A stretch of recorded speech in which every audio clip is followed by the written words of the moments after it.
présentation. Je remercie aussi l'EMG de m'avoir invité, impliqué et donné l'occasion d'échanger avec vous et de vous présenter ce sujet. Alors, ça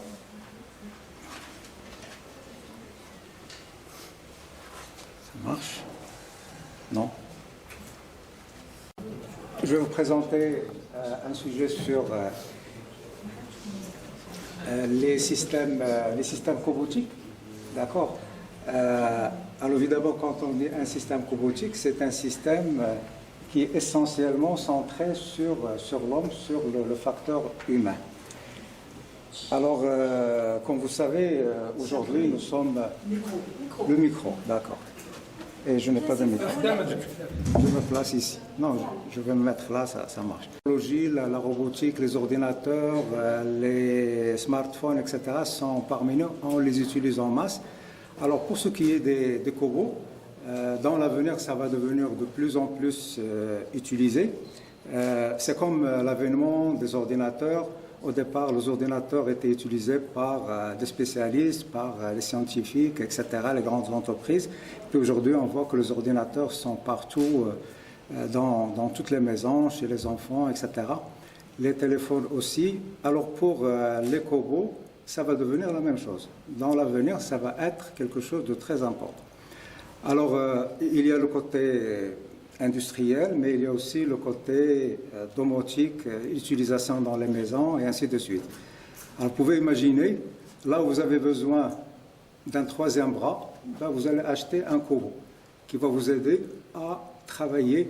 Évidemment, il y a toutes des étapes à suivre. On n'est pas encore là. Ça va demander du temps pour maîtriser toutes les technologies, peut-être faire de nouvelles découvertes, etc., pour arriver là. Mais dans l'industrie, il y a déjà les cobots qui sont utilisés et on va voir un petit peu comment ça se passe. Alors déjà ici, quand on parle de la cobotique, il y a des domaines de connaissances que l'on va aller chercher pour bien appréhender ce problème de cobotique. Alors vous avez la robotique, donc classique, la robotique industrielle que nous connaissons. Et dans ma présentation, je vais essayer de vous présenter un petit peu, la modélisation des robots. Quand on parle d'un robot, ben, si vous êtes un profane, ben, le robot c'est une machine, un truc qui se déplace, mais si vous êtes un scientifique, un ingénieur, ben, derrière vous allez voir des équations, vous allez voir des systèmes, etc. Et vous saurez comment interpréter le fonctionnement du robot, etc. De l'autre côté, vous avez l'ergonomie. Donc, c'est la science qui va s'occuper de l'adaptation du travail des machines, des équipements à l'être humain. Donc, ça, c'est très important. Et quand on dit cobot, c'est un robot collaboratif. Il va travailler avec des humains. Donc, il y a cet aspect de l'ergonomie qu'il faut aller chercher. Et un autre aspect qui peut être, on peut discuter de la séparation de la cognitique et de l'ergonomie. D'ailleurs, on peut classer l'ergonomie en ergonomie physique, ergonomie organisationnelle et ergonomie cognitive. Mais là, on a préféré la mettre à part. Donc, c'est tous les modèles, le fonctionnement de notre cerveau pour justement voir comment l'être humain fonctionne et essayer d'utiliser cette connaissance. De tout ça, c'est la collaboration homme-robot qui nous intéresse ici. Donc, on va faire appel aux connaissances sur la robotique, aux connaissances sur l'être humain, aussi bien sur l'ergonomie physique et autres, que l'ergonomie cognitive. D'accord? Alors, on va aller de l'avant. Ok, ça marche. Tout d'abord, évidemment, quand on est devant un domaine qui est nouveau, le premier instinct que l'on doit avoir, c'est d'aller chercher des définitions. On va parler de quelque chose, alors il faut définir cette chose. Et de préférence, il faut aller chercher des définitions qui émanent de normes, de standards, de professionnels, de sociétés savantes, etc. Pour vraiment nous centrer sur la vraie définition de la chose.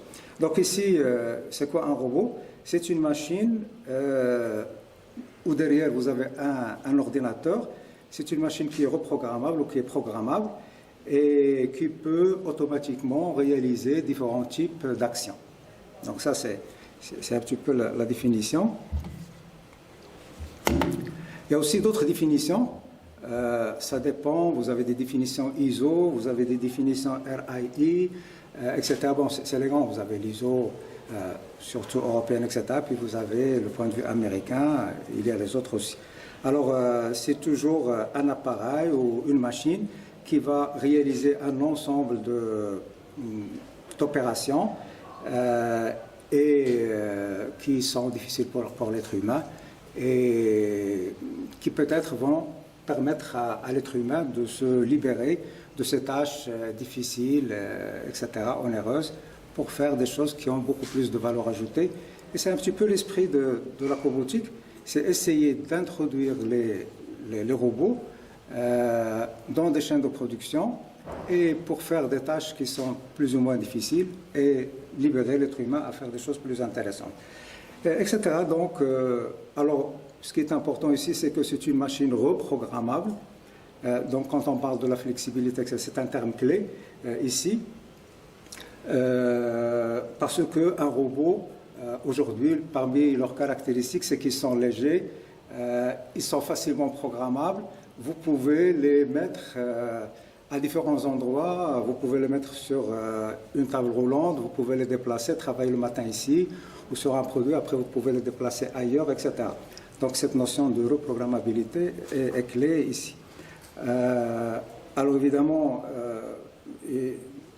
il est conçu pour faire déplacer du matériel, des équipements, des pièces, des outils, etc., pour performer ou pour faire réaliser différents types de tâches. Donc ça, c'est des définitions immuables que l'on évoque ici. Alors il y a aussi, on peut zoomer sur le mot design. Comme on sait, on associe toujours le mot design à l'ingénieur. La seule chose qui différencie l'ingénieur de tous les autres métiers, c'est le design. Donc il faut être capable, d'ailleurs là, si vous prenez toutes les définitions de l'ingénierie mécanique, civile, etc., on va toujours trouver le mot design. Donc on va concevoir des choses, c'est une caractéristique de l'ingénieur. Alors évidemment, on peut concevoir du travail, on peut concevoir un produit, on peut concevoir un service, c'est très large. Alors les robots, il y a...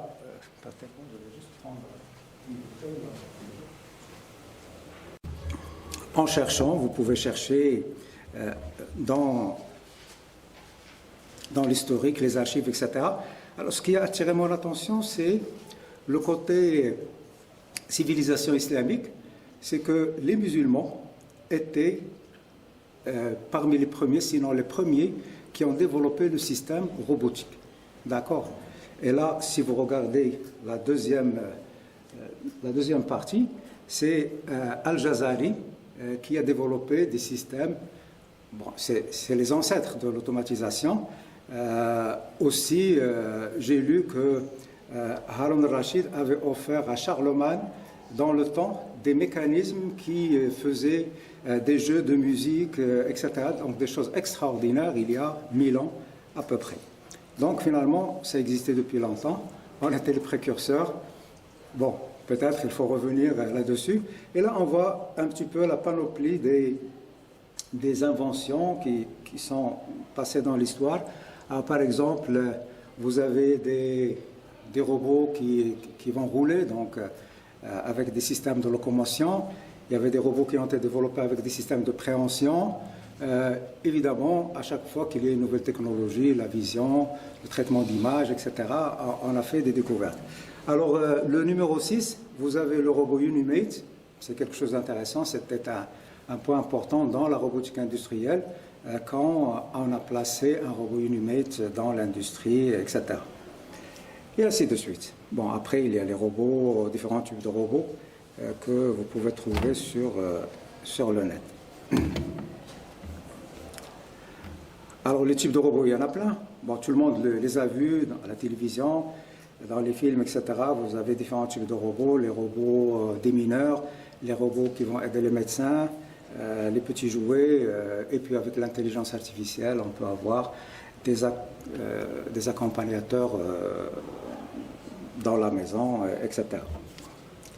Mais nous, ce qui nous intéresse, c'est qu'on va aller beaucoup plus sur des robots industriels pour des besoins vraiment pas idéalistes et utopiques, mais terre à terre.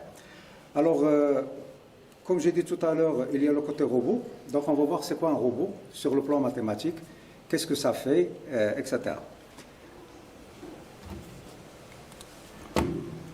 Alors voilà, tout bêtement, vous avez un robot. Évidemment, vous avez un ensemble de corps qui sont reliés les uns aux autres par des articulations. Et à tout moment, vous avez besoin de situer ce robot par rapport à des référentiels. Vous travaillez dans une cellule, ben vous devez mettre un repère dans cette cellule. Après, vous avez la base du robot qui est fixe ou qui est mobile.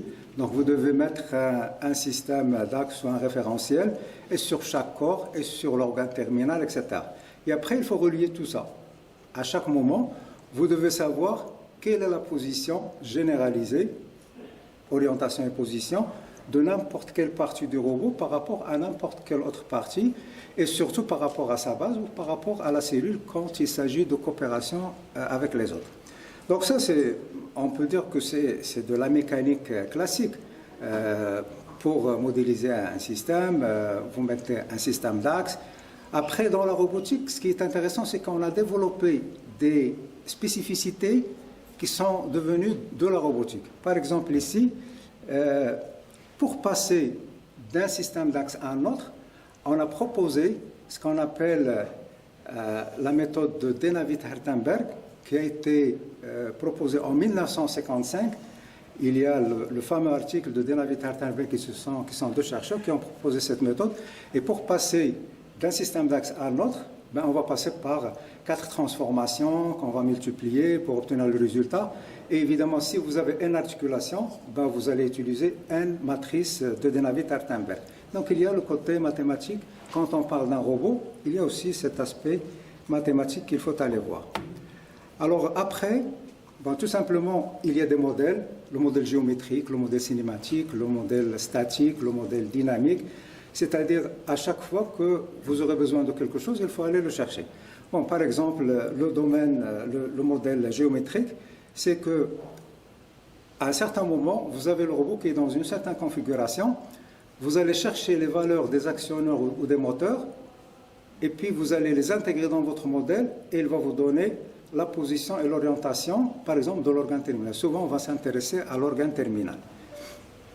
Inversement, si vous voulez donner une position, une orientation à un robot, par exemple, à partir d'une position de repos, ben vous devez calculer quelles sont les valeurs à donner à vos moteurs pour arriver à cette position. Donc vous avez ce qui est direct. D'ailleurs, en mécanique en général, vous avez la mécanique directe et la mécanique inverse qui sont connues. Mais ici, dans la robotique, on a essayé de mettre des choses un peu particulières pour accélérer les calculs et ainsi de suite.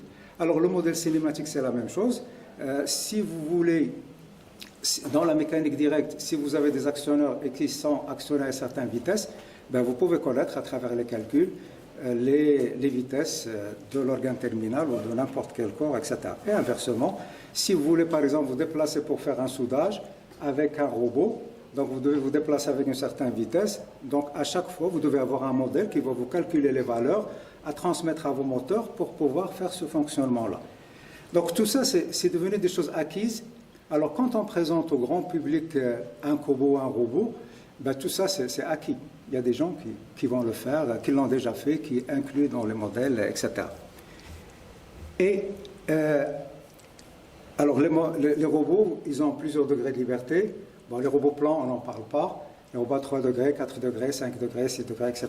Alors en général, quand on parle de degrés de liberté, vous avez ceux qui vont permettre de positionner et ceux qui vont permettre d'orienter l'organe terminal. Par exemple, j'ai une bouteille, je vais me déplacer jusqu'ici, après je vais la prendre, puis je vais l'orienter pour verser, et ainsi de suite. Donc, il y a ces aspects à différents degrés. Mais à un certain moment, on peut avoir des problèmes dans la commande des robots. Par exemple, vous pouvez arriver à une position où vous avez, parce qu'on va inverser, il y a des matrices qu'on va inverser au cours de route, et parfois vous allez vous trouver dans des situations où vous ne pouvez pas inverser. C'est-à-dire que votre robot est dans une situation qu'on appelle singulière. Ou encore, vous êtes dans des situations où vous voulez éviter des obstacles. Donc, les robots classiques ne permettent pas d'aller très loin.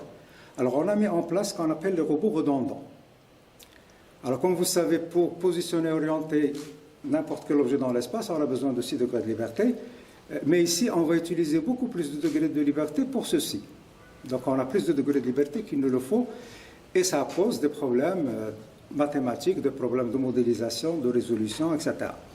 Et ce qui est intéressant ici, par exemple, dans les robots, aujourd'hui, les cobots qu'on utilise, souvent, ce sont des cobots qui ont plus de degrés de liberté que 6.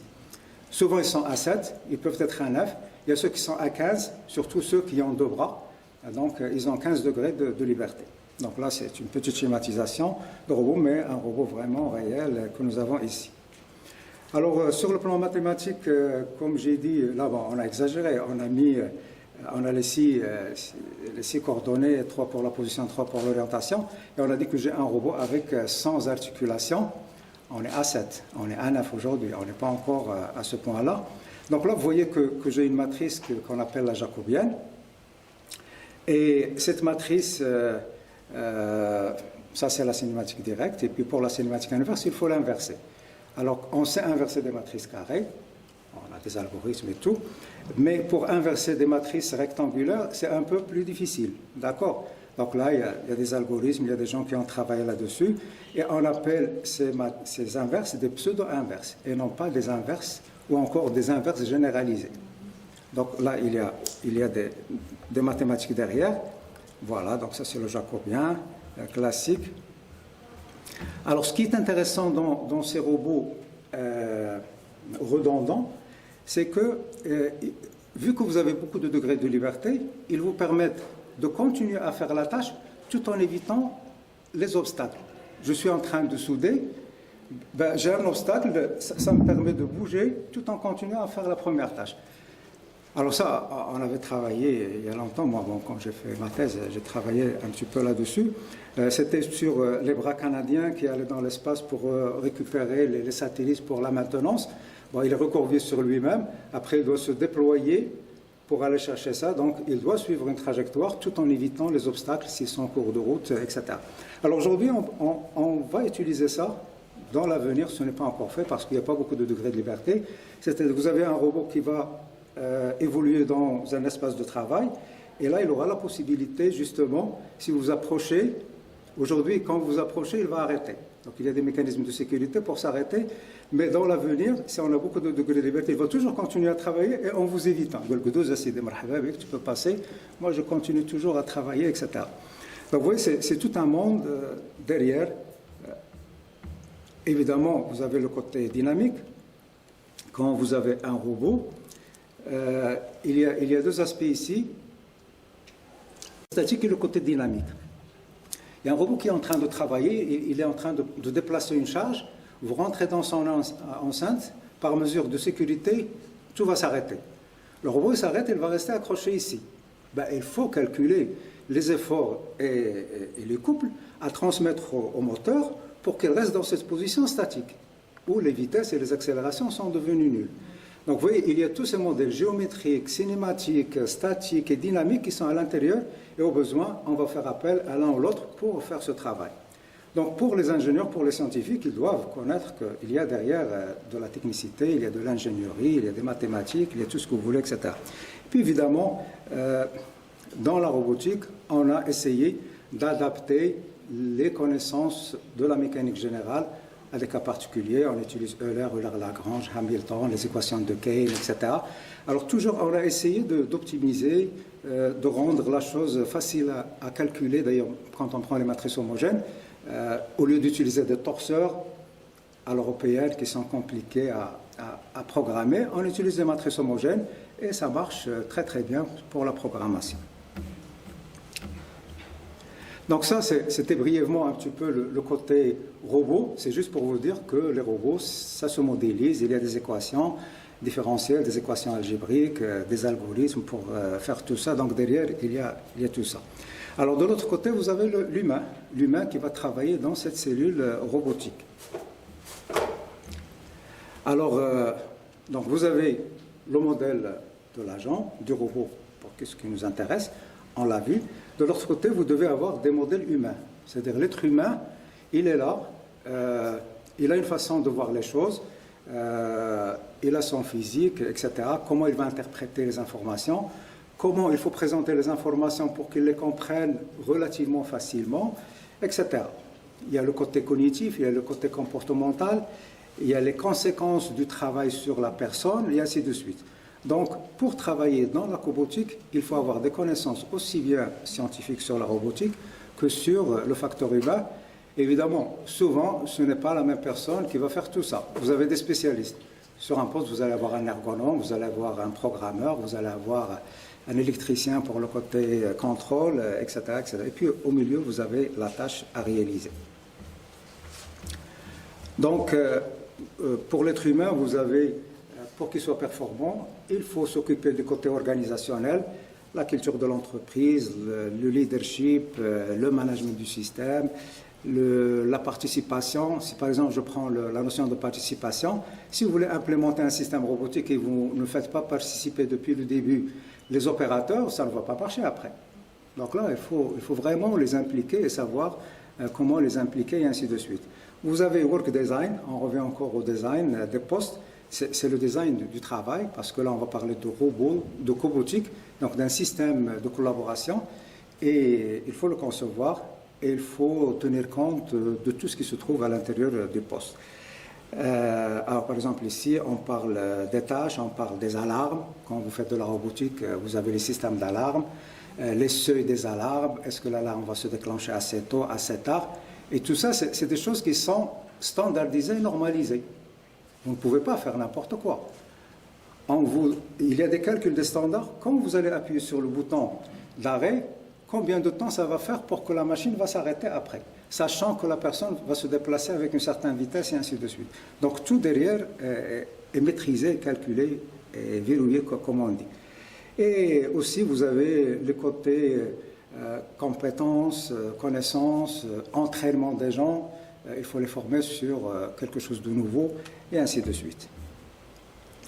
On peut descendre en profondeur. Dans l'être humain, c'est quand même quelque chose d'extraordinaire. Alors l'être humain, vous avez les aspects psychologiques, vous avez les aspects physiologiques, la fatigue, la charge mentale, le stress, etc.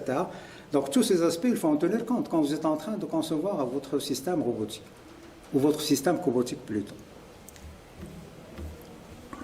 On peut aller encore en profondeur à l'intérieur de la connaissance de l'esprit humain pour aller chercher des choses qui sont intéressantes et à exploiter pour notre système robotique. Vous ne pouvez pas le concevoir de n'importe quelle façon.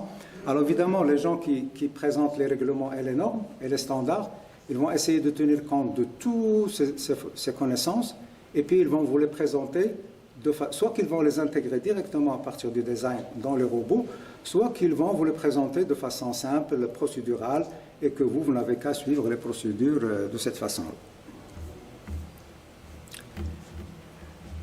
Alors ici, je vous présente un modèle mental qui a été proposé par Hensley, qu'on appelle le Situation Awareness.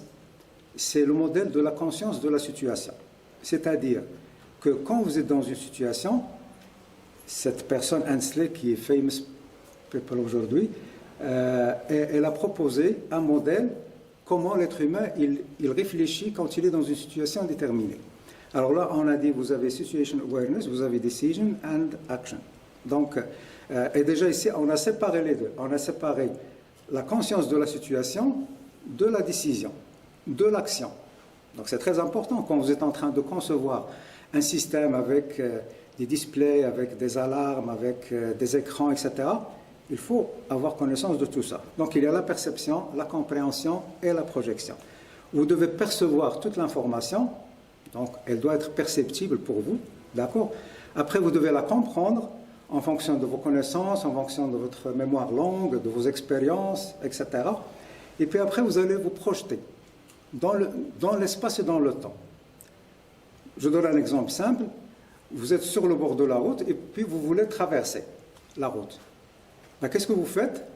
Ben, vous faites une situation awareness, c'est-à-dire vous regardez quelle est la distance que vous devez traverser, vous devez savoir les voitures qui arrivent et à quelle vitesse, vous devez savoir quel est votre état de santé, si vous avez une canne, il faut faire attention, si vous êtes jeune, etc.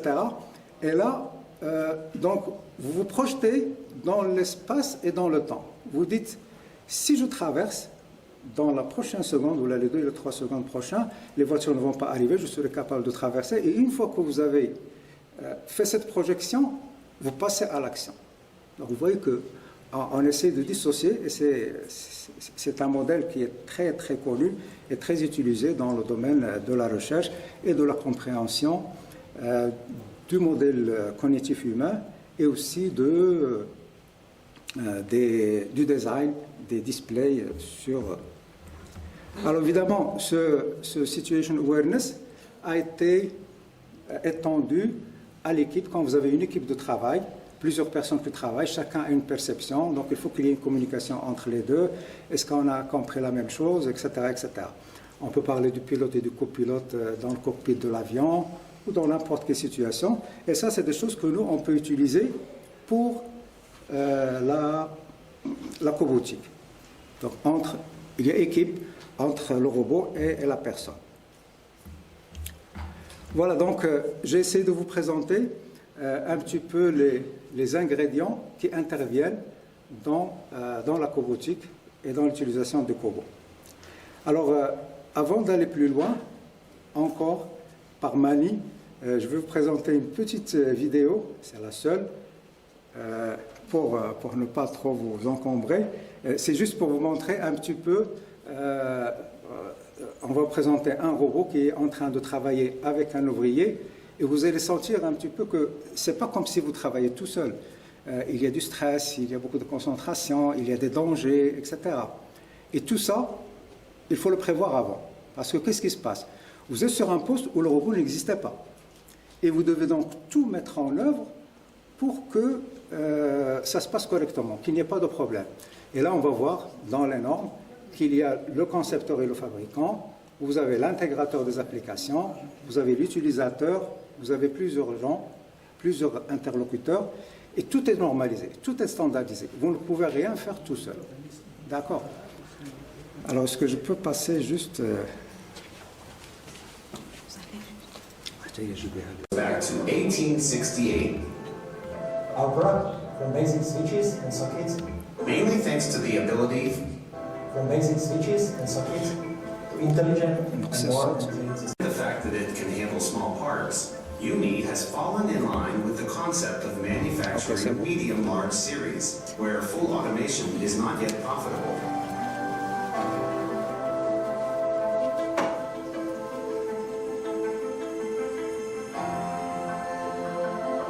Donc là, il a arrêté le robot, hein, qui n'avance pas.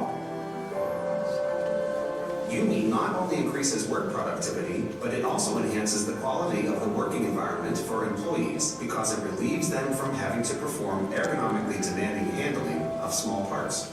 From the very beginning, we targeted a project where UMI and humans will be working side by side, and at the same time, it will be the small part assembly application in the electronic industry. The collaborative workstation consists of UMI, a human operator, sensors, conveyors, vibration feeders, and a spring disassembling system. UMI handles springs, child locks, and child lock covers.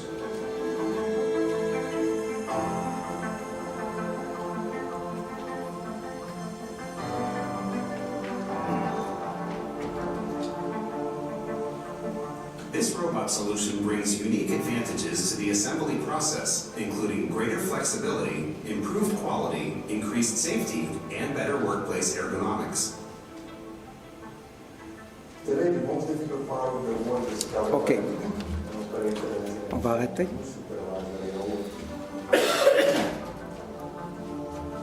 Tu arrêtes, s'il te plaît. aim this product will Une idée un petit peu de ce que fait un robot. D'accord. Donc on va aller un petit peu dans les spécificités de la cobotique. Alors déjà, on doit savoir que c'est quelque chose qui est en train de se développer avec une très grande vitesse.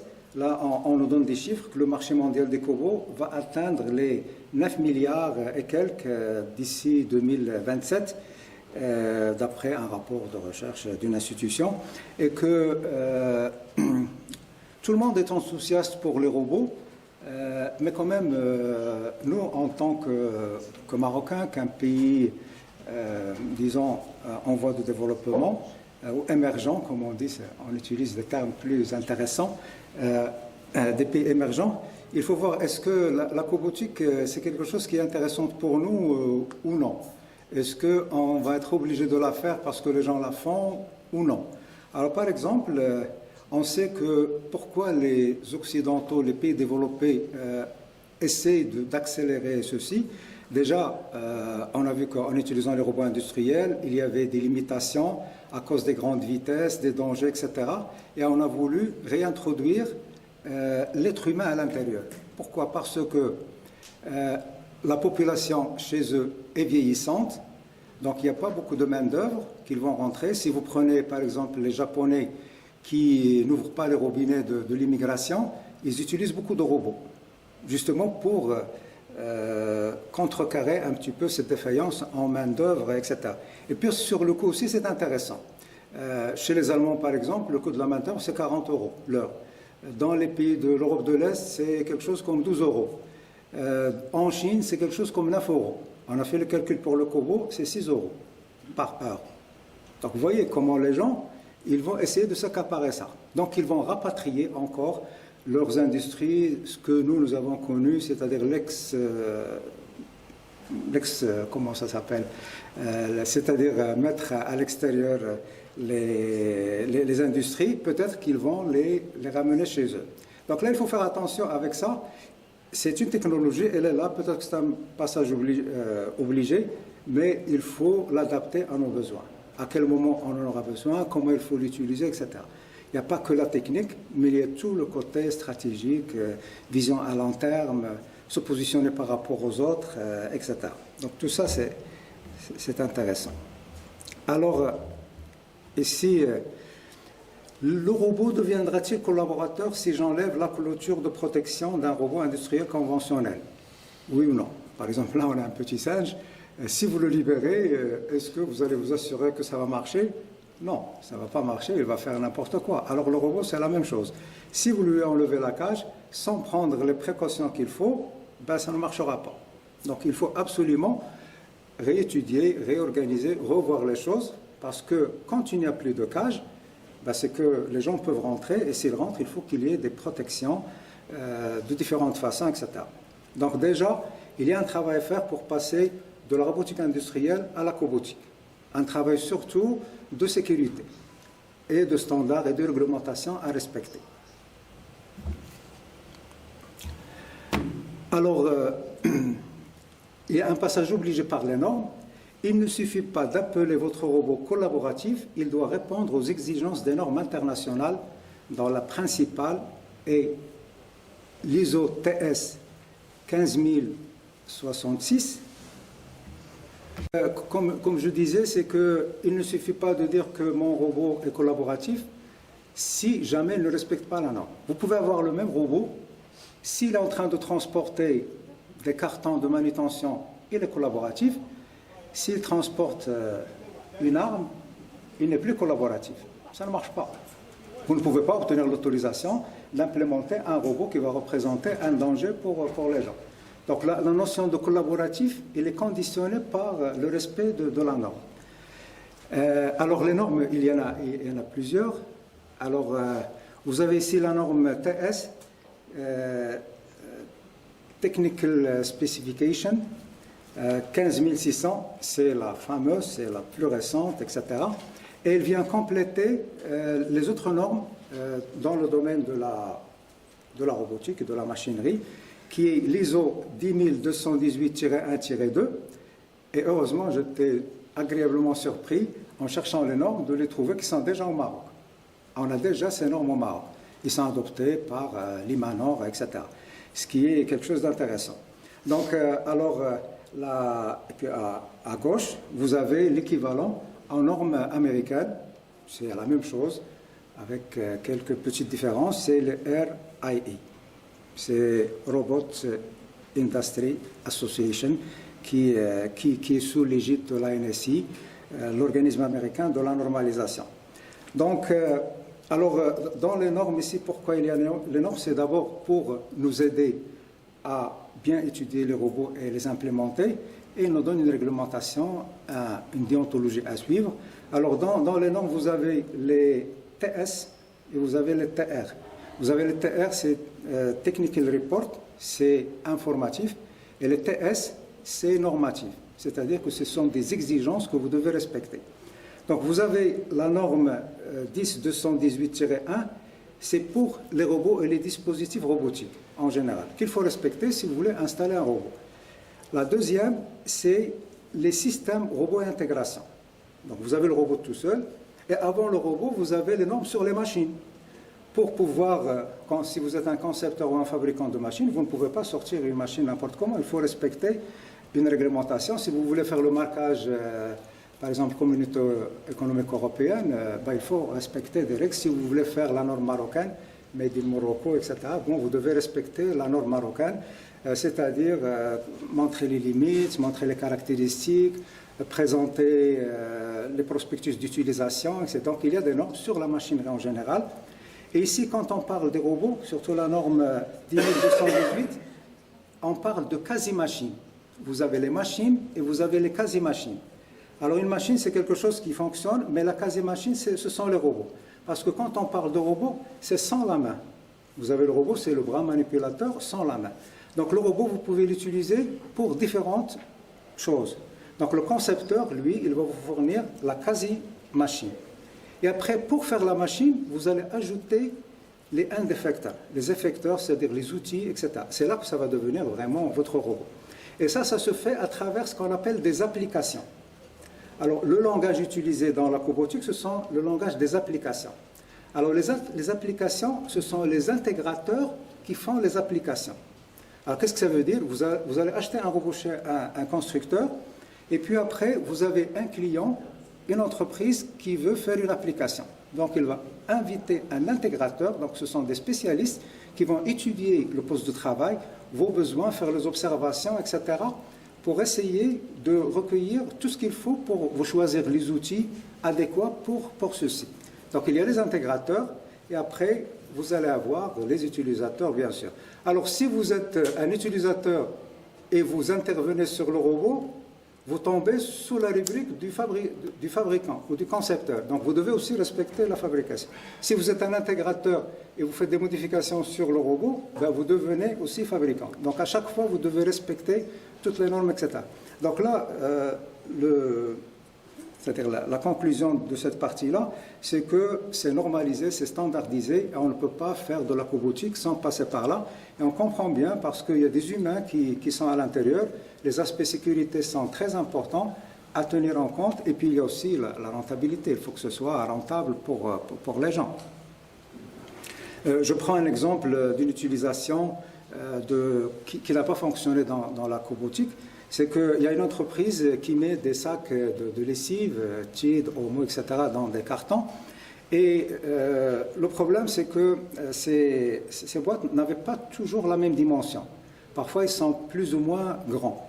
Donc, quand ils sont au minimum, l'opérateur, parce qu'au départ, c'est un opérateur qui fait ça, il va les mettre et puis il va fermer la boîte facilement.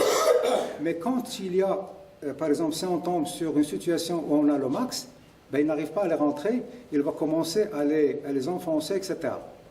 Alors les gens qui font l'application robotique, l'intégrateur a dit non, c'est pas possible, on ne peut pas travailler comme ça.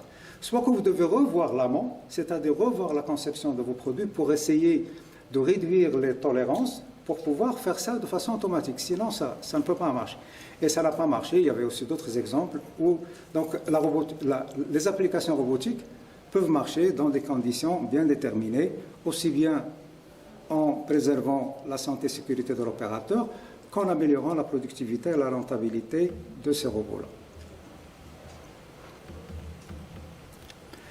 Alors, le robot deviendra-t-il collaboratif si je limite la puissance et la force du manipulateur? On sait aujourd'hui que les robots, avant, ils se déplaçaient à de très grandes vitesses et ils faisaient des choses extraordinaires, mais ces vitesses n'étaient pas adaptées à l'être humain. Donc, qu'est-ce qu'on a dit? On va diminuer les vitesses et puis on va diminuer la force et la puissance du robot. Tout à l'heure, on a vu dans la photo, il a juste touché et le robot s'est rétracté ou là, il s'est arrêté. Donc, est-ce que c'est suffisant? On dit que ce n'est pas suffisant. Parce que si dans votre application, vous allez utiliser un objet pointu, même si avec une petite force, il peut endommager quelque chose. Donc là, vous voyez que l'application, elle est très spécifique. Et puis là, elle doit respecter le norme, elle doit dérouler toutes les exigences de la sécurité, etc., etc.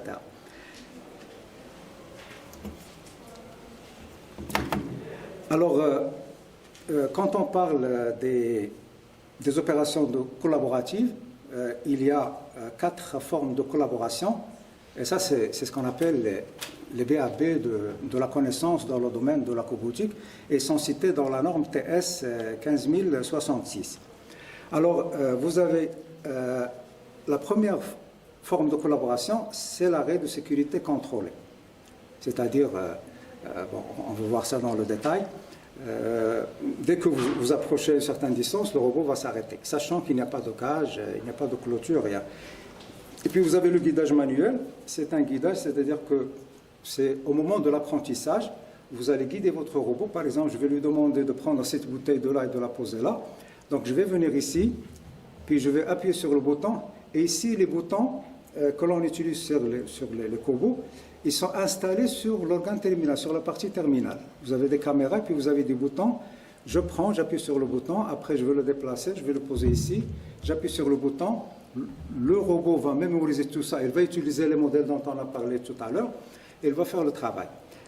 Évidemment, le robot doit être capable de travailler à ces petites vitesses, des vitesses humaines, etc. Et plus encore, l'interface entre l'homme et le robot doit être adaptée. Et là, on voit que les robots, contrairement aux robots industriels, ils ont des formes qui sont beaucoup plus jolies, beaucoup plus rondes, beaucoup plus aérodynamiques. Et c'est pour cause, parce qu'on veut diminuer la pression de contact entre le robot et la personne. Donc c'est fait pour une raison bien déterminée. Et puis après, vous avez le contrôle de la vitesse et de la distance de séparation. Là, c'est encore une troisième forme de collaboration. C'est que vous avez des détecteurs. Et quand vous allez avancer dans l'enceinte du robot, le robot va commencer à ralentir. Vous avancez un peu plus, le robot va ralentir. Quand vous rentrez dans une zone de danger, comme on dit, il va s'arrêter. Il va compléter. Quand vous reculez, il va reprendre, etc. Et ici, parmi les particularités de la cobotique, c'est qu'avant, quand vous arrêtez un cobot, par exemple, il est dans une cage, vous ouvrez la porte, vous rentrez, et bien, il faut recommencer à zéro. Réinitialiser, aller à la case de départ, reprendre, etc. Ici, non. C'est que le robot s'arrête et quand vous sortez, il continue son travail. Il n'est pas obligé de revenir à la case de départ et de revenir, etc. C'est parmi les caractéristiques de la robotique. Et puis le quatrième point, c'est la limitation de la puissance et de la force, c'est-à-dire qu'on a fait des calculs dans les normes TS. D'ailleurs, cette norme, elle vous donne exactement les valeurs à respecter. Et quand vous êtes en train de mettre une application en pratique, ben, il faut faire attention. Quand vous êtes en train de concevoir un robot, il faut faire attention. On a pris le corps humain et on a pris 29 points et on a fait des essais sur les efforts et les pressions que vous devez exercer sans causer de tort à la personne. Évidemment, quand vous êtes en train de concevoir un robot et que le robot va être très proche, par exemple, de la tête de la personne, ben, il faut aller vérifier est-ce que le contact de la force produite par le robot va dépasser ou ne pas dépasser, etc. Donc il y a tous ces aspects-là qu'il faut respecter, sinon ça ne passe pas.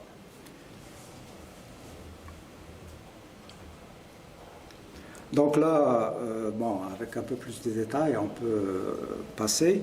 Donc un arrêt est assuré sans perte de puissance du moteur. Comme je vous ai dit, le robot va rester dans sa position, il va continuer après. L'opérateur peut interagir avec le robot, puisque le robot s'arrête, il peut interagir avec le robot. Le travail automatique peut reprendre lorsqu'une personne quitte l'espace de travail, donc on n'est pas obligé de tout réinitialiser. Voilà, donc on peut se contenter de ça. Alors pour le guidage manuel, l'opérateur est en contact direct avec le robot. Donc là vraiment ça c'est pour l'apprentissage, pour l'entraînement, etc. Le robot est sous contrôle manuel, donc là aussi c'est important. C'est-à-dire que quand vous concevez le robot, vous devez mettre les options pour le contrôle manuel. Il ne faut pas qu'il s'affole, il faut pas... Et puis vous avez des arrêts d'urgence sur l'organe terminal. Dès qu'il y a un problème, vous appuyez sur le bouton, ça s'arrête. Voilà, donc c'est juste des exemples. Alors ici, comme je vous ai dit, c'est que la vitesse du robot va diminuer si vous vous approchez de plus en plus de l'espace du travail. Donc vous voyez qu'il y a 4 façons de collaborer avec un robot. Il n'y en a pas d'autres. Il faut respecter ces 4. Il faut identifier laquelle où vous êtes et essayer de la respecter. Alors ici, les 3 formes de collaboration que nous venons de décrire peuvent être utilisés avec des robots industriels comme avec des robots collaboratifs, sous réserve de la disponibilité des appareils supplémentaires pour la sécurité, etc. Ces solutions sont appelées systèmes robotiques collaboratifs. Donc vous avez le robot collaboratif et vous avez les systèmes robots collaboratifs qui intègrent l'ensemble des équipements et de l'environnement du robot. Mais un robot collaboratif peut être en contact avec le corps humain sans lui nuire. Donc la particularité, ou la 4e situation, la 4e forme de collaboration, c'est ça ce qu'on appelle le robot collaboratif. Les autres, ce sont des systèmes robotiques collaboratifs. Et là, on parle vraiment d'un robot collaboratif. Parce que là, on va limiter la puissance et l'effort exercé. Donc, dans les articulations, vous allez mettre des capteurs qui vont permettre de détecter les forces exercées et vous allez réagir en fonction de ça sans dépasser les limites imposées par le constructeur ou par la norme. Alors, évidemment, quand on parle d'un robot, ben, vous avez le robot, le modèle, mais il y a aussi le côté électrique, le côté mécanique, le côté technique qui est derrière, programmation et ainsi de suite.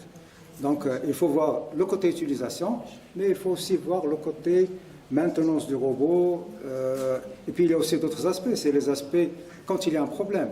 Si vous avez un problème de panne, d'électricité, qu'est-ce qui se passe?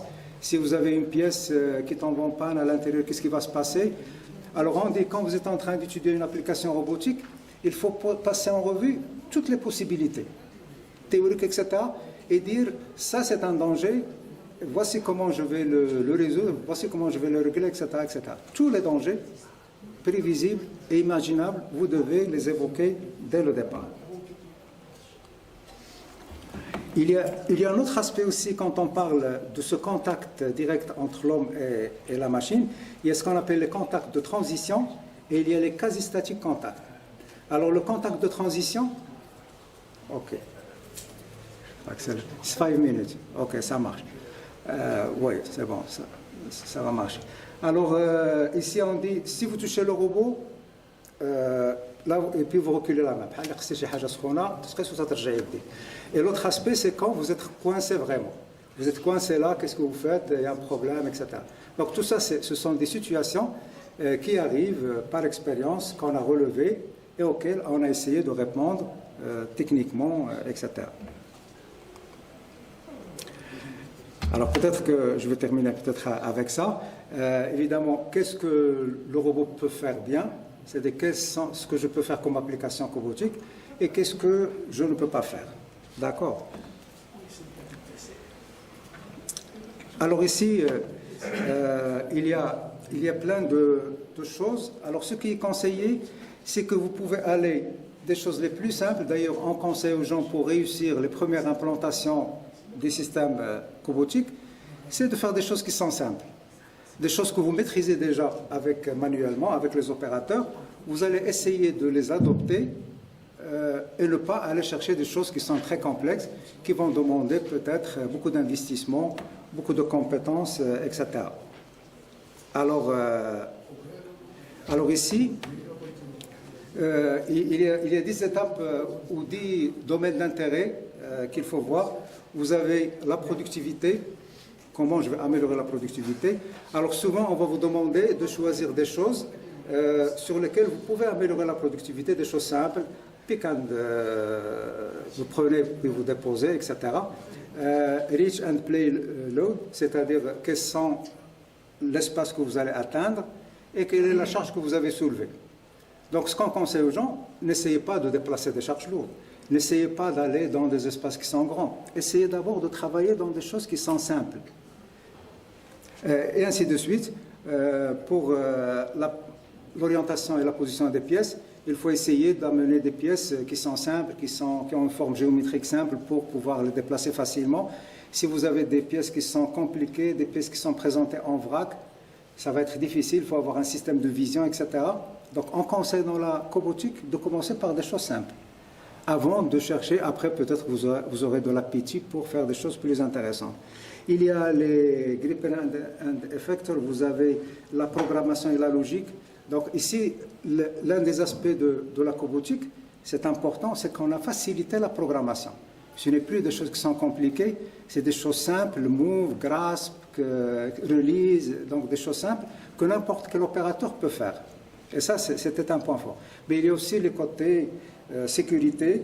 Si vous avez un petit malin qui va venir tripoter dans votre robot, et là, il y a une personne qui travaille puis il commence à faire n'importe quoi, donc quand même, il y a des aspects sécurité qu'il faut respecter, et ainsi de suite.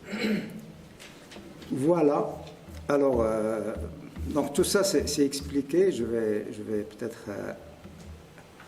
Alors, dans le futur, ici, je vous ai présenté un petit peu comment ça va se passer dans l'avenir.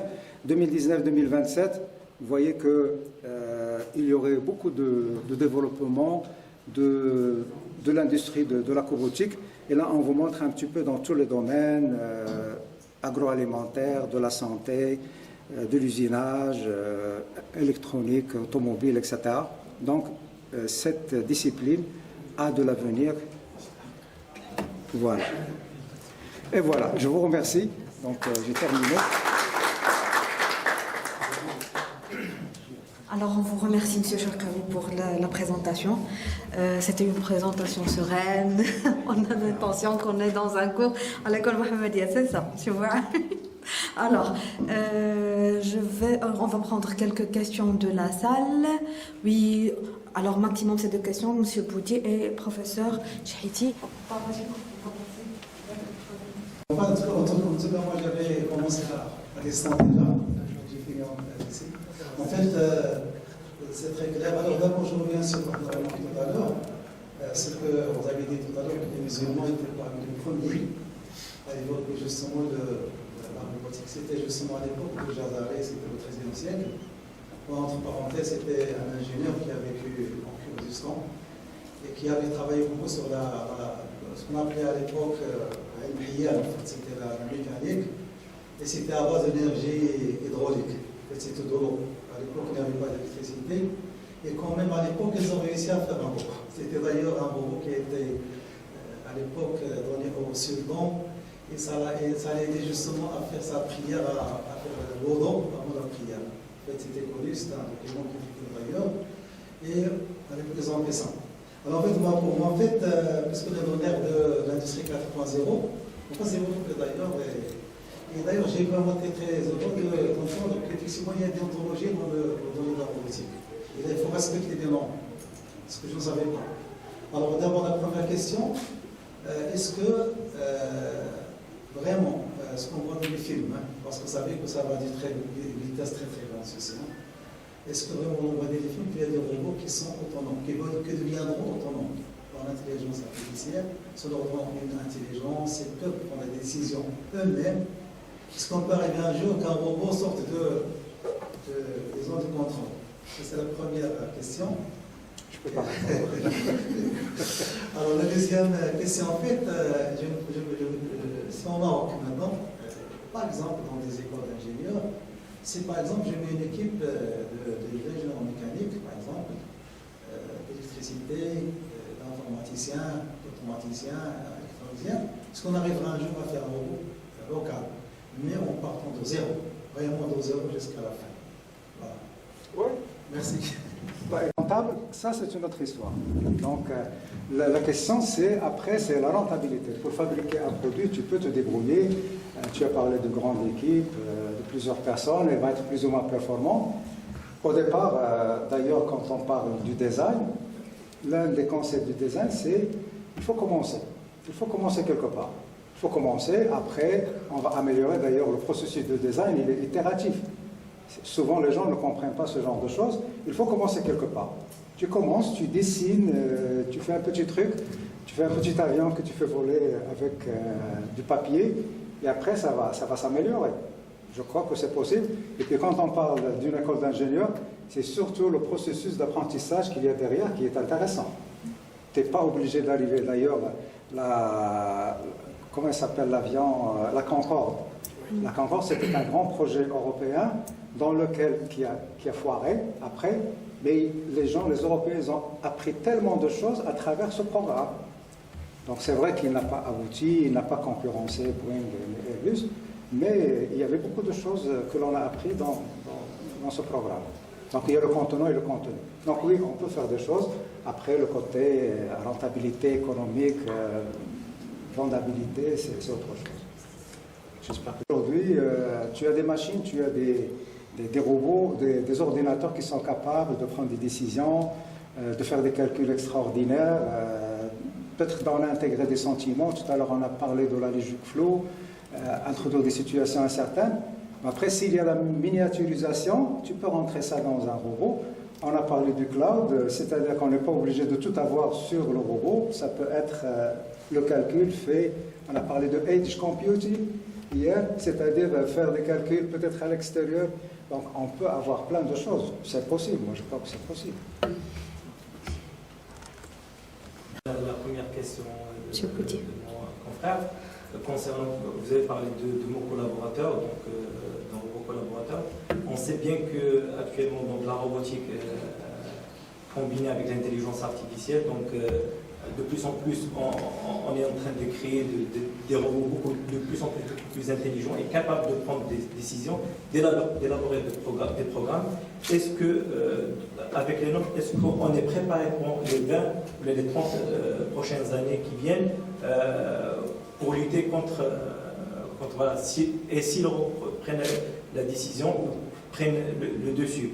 Et la deuxième partie de ma question, concernant l'éthique dans l'intelligence artificielle et dans la robotique, je sais bien qu'en Europe et aux États-Unis, on enseigne ce genre de matière.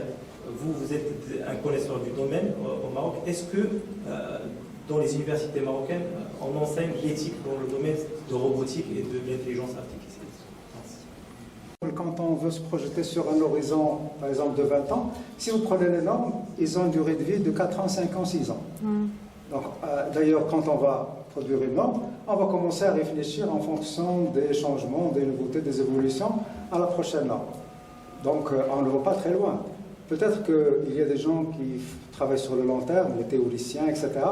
Mais nous, les praticiens, moi, ce que j'aurais aimé, c'est qu'on pose des questions sur est-ce qu'on peut développer un métier de conseil dans les personnes qui vont, les accompagnateurs, pour acheter un robot et puis en faire une application.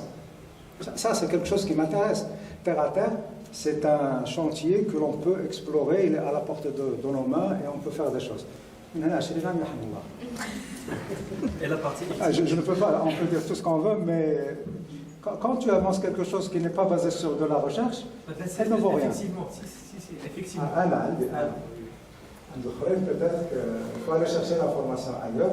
Ce qui va se passer dans 20 ans, 30 ans, je ne sais pas. Donc, vous savez, en général, ce qui se passe, c'est qu'on fait des projections à long terme. Ils sont importantes pour avoir des lignes directrices, mais ça ne veut pas dire qu'on va faire ça. En évoluant, on peut changer de choses. Mais il faut toujours dire, comme tu as dit, que dans 20 ans, on aura un robot intelligent qui va faire ceci, cela. Peut-être qu'on va déclencher une guerre. Bon, on ne sait jamais. C'est le côté négatif, moi je parle de... Alors pour le côté éthique, moi je crois qu'il y a le côté sécurité. On ne peut pas mettre en danger la vie des personnes pour qui on conçoit un robot ou pour qui on conçoit une application. Ça, c'est nous avons cette responsabilité. légale, morale, tout ce que tu veux. Est-ce qu'on enseigne ça dans nos universités, des modules sur l'éthique dans ce domaine? Je ne sais pas. Je crois que chacun dans son domaine doit introduire l'esprit de l'éthique. Si vous prenez les HUK de Harvard, par exemple, c'est-à-dire les compétences qu'un ingénieur, par exemple, doit avoir à la fin de la formation, ben, ça existe. Le côté éthique, il doit apprendre les aspects de l'éthique, il doit apprendre les aspects des sujets contemporains, etc., parmi les HUK. Donc il y a le côté éthique. C'est clair, par exemple, si vous êtes en Amérique du Nord, si vous voulez travailler dans l'ordre des ingénieurs d'une province ou là dans un État, vous devez connaître les règlements et les lois, etc. de cette province. Si vous changez de province, ben vous devez réapprendre encore les lois de chez ces gens-là. Donc ce côté-là, peut-être que, je ne sais pas, au Maroc, il n'est pas très développé, mais je crois que dans chaque discipline, il y a un peu d'éthique, de sécurité, de santé, d'hygiène. Si vous aimez, peut-être, il en connaît plus que moi là-dessus. Alors, je pense une troisième question, mais ça sera rapide. Puisque les robots vont évoluer, vous avez fait une prévision sur 6 ans, je crois. Est-ce que dès qu'ils vont arriver, peut-être en 2028, est-ce que ces robots vont ressembler aux êtres humains sur le plan physique?